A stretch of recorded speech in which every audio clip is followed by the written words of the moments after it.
पालिका की बड़ी कचहरी पर आज एमपी एमएलए संकलन की बैठक का आयोजन हुआ था, जिस दौरान सयाजीगंज विधानसभा के विधायक केयू रोकड़िया की ओर से कई मुद्दों को उठाया गया था। दरअसल आज जो संकलन बैठक आयोजित हुई थी उसके साथ रिव्यू बैठक का भी आयोजन हुआ था। तब पिछली संकलन की बैठक में जिन कार्यों पर चर्चा हुई थी उन मुद्दों पर भी आज के दौरान चर्चा की गई थी। इसके अलावा नए कार्य में सयाजीगंज विधानसभा के विधायक केयू रोकड़िया की ओर से मधुनगर कैनाल को 4 ट्रैक होना चाहिए, उस मुद्दे को रखा गया था। तो वहीं वडोदरा महानगर पालिका में जो नए गांव शामिल किए गए हैं उनके नए पानी के कनेक्शन के लिए चार्ज वसूला नहीं जाना चाहिए, इस मुद्दे को भी उनकी ओर से रखा गया था। तो वहीं इसके अलावा ई बस के मुद्दे में भी उनकी ओर से चर्चा की गई थी। तब आइए सुनते हैं इस मामले में सयाजीगंज विधानसभा के विधायक केयू रोकड़िया की प्रतिक्रिया। आज कमिश्नरश्रीए एमपी एमएलए दर महीने जो संकलन मळे छे एनी आज संकलन मळी हती अने एमां विविध आज सुधी जे अमे जे एमने कामो सोंप्या हता ए तमाम कामोनी रिव्यू बैठक पण करवामां आवी छे।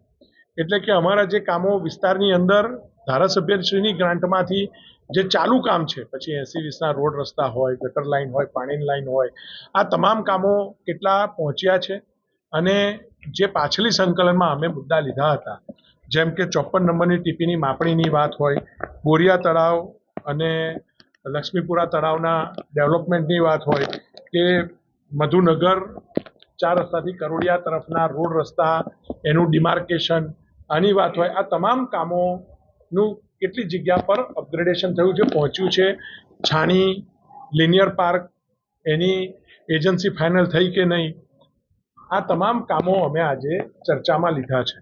પરંતુ એની સાથે આજે જે અમને જરૂરિયાત દેખાઈ છે કે મધુનગર કેનાલ પર કરોડિયા તરફ જતી કેનાલ પર 4 ટ્રેક કેનાલ હોવી જોઈએ। જે 2 ટ્રેક છે તો ગણપતિ અને અન્ય ટ્રાફિકને પણ મૂર્તિને નીકળવામાં પણ અને એની સિવાય ટ્રાફિક પણ સામાન્ય દિવસોમાં કરોડિયા તરફ જ્યારે 18 મીટરનો રોડ બનાવતા હોઈએ તો અહીંયા ખૂબ નાનો રોડ બને છે, તો એ જગ્યા પર 4 લેન એટલે કે બીજો બ્રિજ ત્યાં બાજુમાં કેનાલ ઉપર બનાવવો જોઈએ।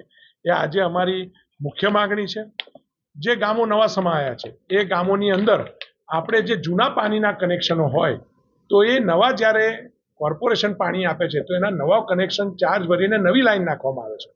તો જેની પાસે જૂના કનેક્શન હોય એની પાસે કનેક્શન ચાર્જમાંથી મુક્તિ આપવી જોઈએ। તો એ દિશાની અંદર પણ અમે રજૂઆત કરી છે। हमसे जुड़े रहने के लिए हमारे YouTube चैनल को सब्सक्राइब करें और नई वीडियो की नोटिफिकेशन के लिए बेल आइकॉन को दबाएं।